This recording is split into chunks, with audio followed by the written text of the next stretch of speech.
Narito na ang PTV Balita ngayon.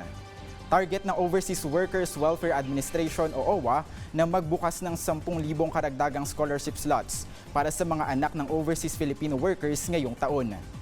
Ayon kay OWA Administrator Patricia Yvonne Kaunan, sa ngayon ay mayroon ng 20,000 na scholars ang OWA. Kasabay nito, hiniling ni Kaunan na mapondohan muli ang Kongreso o ng Kongreso ang Congressional Migrant Workers Scholarship Program. Layo ng programang ito na magbigay ng scholarship hindi lang sa mga anak ng mga OFW, kundi maging sa mga OFW mismo na nagkakahalaga ng halos 60,000 pesos kada taon sa loob ng 4 na taon. Samantala, tiniyak ng Department of Agrarian Reform na nakahanda silang tulungan ang mga magsasakang posibleng maapektuhan ng Pax Silica Project sa New Clark City sa Tarlac.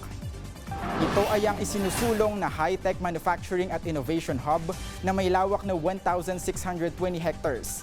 Inaasahang magpapasigla ito ng ekonomiya at makakalikha ng libo-libong trabaho.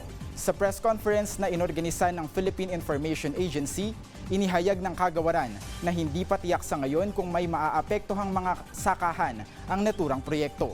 Pero sakali man, isusulong pa rin ng DAR ang karapatan ng mga magsasaka sa disturbance compensation.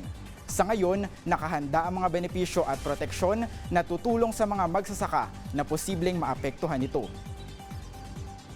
At yan ang mga balita sa oras na ito. Para sa iba pang updates, i-follow at ilike kami sa aming social media sites sa @PTVPH. Ako si Elijah Canlas para sa Bayan.